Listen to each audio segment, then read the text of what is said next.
ಈಗ ನಾವು ಅಭ್ಯಾಸ 12.1ರಲ್ಲಿರುವಂಥ 9ನೇ ಸಮಸ್ಯೆಯನ್ನು ಬಿಡಿಸೋಣ. 9ನೇ ಪ್ರಶ್ನೆ ಹೀಗಿದೆ: ಗೋಪುರದ ಪಾದದಿಂದ ಕಟ್ಟಡವೊಂದರ ಮೇಲ್ತುದಿಯನ್ನು ನೋಡಿದಾಗ ಉನ್ನತ ಕೋನವು 30 ಡಿಗ್ರಿ ಮತ್ತು ಕಟ್ಟಡದ ಪಾದದಿಂದ ಗೋಪುರದ ಮೇಲ್ತುದಿಗೆ ಉನ್ನತ ಕೋನವು 60 ಡಿಗ್ರಿ ಇದೆ.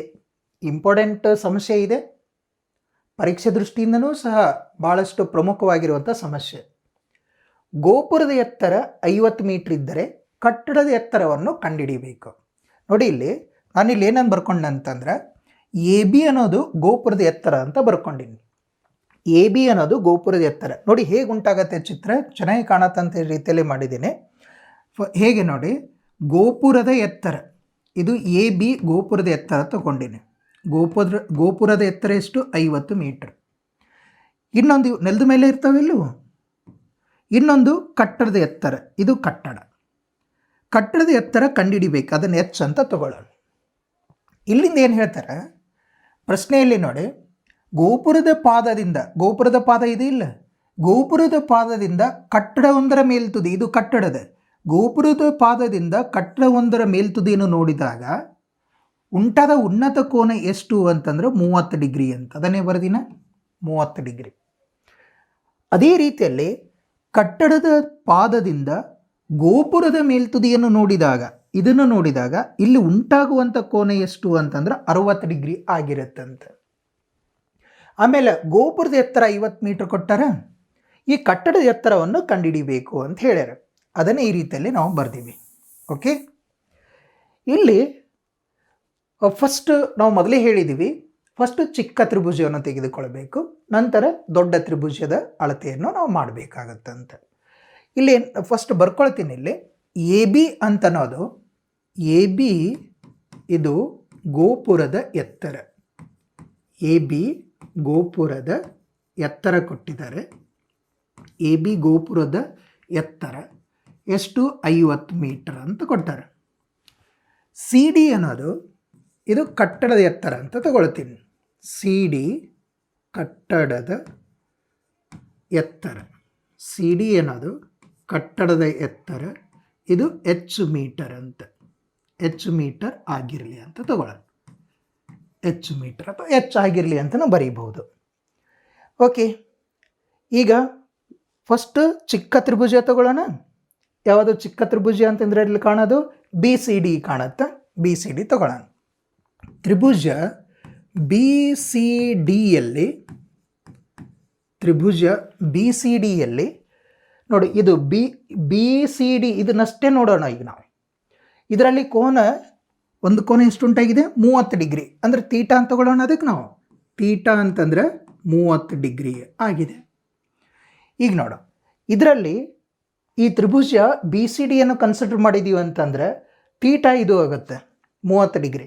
ಇದಕ್ಕೆ ಅಭಿಮುಖ ಬಾಹು ಹೆಚ್ಚಾಗಿದೆ ಅಂದರೆ ಸಿ ಡಿ, ಪಾರ್ಶ್ವ ಬಾಹು ಬಿ ಡಿ ಆಗಿದೆ.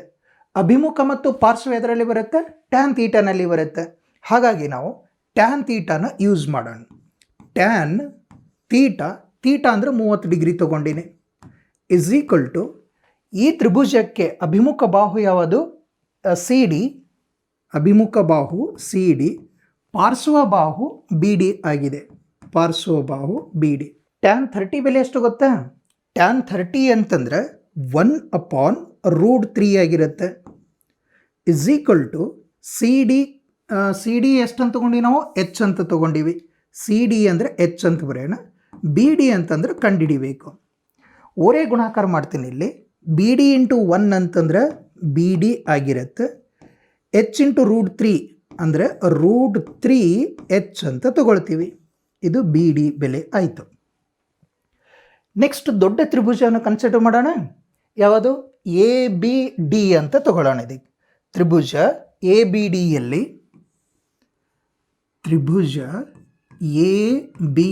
ಡಿಯಲ್ಲಿ ಇಲ್ಲಿ ನಮಗೆ ತ್ರಿಭುಜ ಎ ಬಿ ಡಿ ತೊಗೊಂಡಿವಿ ಅಂದರೆ ಎ ಬಿ 50 ಮೀಟ್ರ್ ಅಂತ ಸಿಗುತ್ತೆ. ತೀಟಾ ಅಂತಂದ್ರೆ 60 ಡಿಗ್ರಿ ಸಿಗುತ್ತೆ ನಮಗೆ. ಎ ಬಿ ಎಷ್ಟಾಗತ್ತೆ? A B 50 metre. ಆಮೇಲೆ ತೀಟಾ ಅಂತಂದರೆ 60 ಡಿಗ್ರಿ ಆಗಿರುತ್ತೆ. ಹೌದು, ತೀಟಾ ಅಂದರೆ ಇಲ್ಲಿ 60 ಡಿಗ್ರಿ ಆಯಿತು. ಎ ಬಿ ಅಂದರೆ 50 ಮೀಟರ್ ಆಯಿತು. ಈ ತ್ರಿಭುಜದಲ್ಲೇ ನೋಡಿ ಎ ಬಿ ಡಿ ತ್ರಿಭುಜದಲ್ಲಿ ಅಭಿಮುಖ ಬಾಹು ಎ ಬಿ ಆಗಿರುತ್ತೆ, ಪಾರ್ಶ್ವ ಬಾಹು ಬಿ ಡಿ ಆಗಿರುತ್ತೆ. ಅಭಿಮುಖ ಮತ್ತು ಪಾರ್ಶ್ವ ಅಂದರೆ ಟ್ಯಾನ್ ತೀಟಾ ಅಂತ ತೆಗೆದುಕೊಳ್ಬೇಕು. ಹಾಗಾಗಿ ಇಲ್ಲಿ ಟ್ಯಾನ್ ತೀಟಾ, ತೀಟಾ ಅಂತಂದ್ರೆ 60 ಕೊಟ್ಟಾರೆ, ಟ್ಯಾನ್ 60 ಅಂತ ಬರೀತೀನಿ, ಇಸ್ ಈಕ್ವಲ್ ಟು ಅಭಿಮುಖ ಬಾಹು ಅಂತಂದರೆ ಎ ಬಿ ಆಯಿತು, ಅಭಿಮುಖ ಬಾಹು ಅಂದರೆ ಎ ಬಿ ಅಪಾನ್ ಪಾರ್ಶ್ವ ಬಾಹು ಅಂತಂದರೆ ಬಿ ಡಿ ಅಂತ ತಗೊಂಡಿವಿ. ಟ್ಯಾನ್ 60 ಅಂದರೆ ಬೆಲೆ ಎಷ್ಟು ಅಂತಂದ್ರೆ √3. ಟ್ಯಾನ್ 60 ಅಂದರೆ ಎಷ್ಟು? ಸ್ಕ್ವೇರ್ ರೂಟ್ ಆಫ್ 3 ಆಗಿರುತ್ತೆ. Is equal to A B ಅಳತೆ ಕೊಟ್ಟರೆ ನಮ್ಗೆ 50 ಮೀಟರ್, ಬಿ ಡಿ ಅಂತಂದ್ರೆ ಇಲ್ಲಿ ಬರ್ದಿ ನಾನು √3h, √3 ಇಂಟು ಎಚ್ ಅಂತಿದೆ. ಇದನ್ನು ಒರೇ ಗುಣಾಕಾರ ಮಾಡ್ತೇನೆ. √3 into √3h is equal to 50. Okay, ಇದು 50.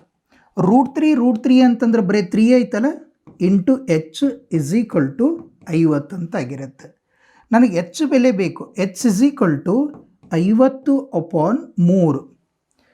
ಇದನ್ನು ನಾವು ಪೂರ್ಣಾಂಕ ಇದರಲ್ಲಿ ಬರೆಯೋಣ, ಹೀಗೆ ಬರೆಯೋಣಲ್ಲ, ಅದನ್ನು 50ಕ್ಕೆ ಮಿಶ್ರ ಭಿನ್ನ ರಾಶಿಯಲ್ಲಿ ಬರೆದು ಬಿಡೋಣ. ಇದನ್ನು 50/3 ಇದೆ ಅಂತಂದರೆ ಮಿಶ್ರ ಭಿನ್ನ ರಾಶಿಯಲ್ಲಿ ನಾವು ಕನ್ವರ್ಟ್ ಮಾಡೋಣ. 3 1 3, 3 1 3, ಎಷ್ಟಾಯಿತು? 20 ಉಳಿತ. ಆಮೇಲೆ 3 6 18, ಎಷ್ಟಾಗುತ್ತೆ? 2 ಆಗುತ್ತೆ. ಇದನ್ನು ಹೇಗೆ ಬರಿತೀವಿ ನಾವು? ಎಚ್ ಇಸ್ ಈಕ್ವಲ್ ಟು 50/3 ಇದ್ದದ್ದನ್ನು 16 ಇಂಟು ಎಷ್ಟು? 16 2/3 ಇಷ್ಟು ಮೀಟ್ರ್ ಅಂತ ಬರಿತೀವಿ. ದೇರ್ ಫೋರ್ ಕಟ್ಟಡದ ಎತ್ತರ 16.23 ಇಷ್ಟು ಮೀಟರ್ ಆಗಿರುತ್ತೆ ಅಂತ ಬರಿಬೇಕು. Okay, clear?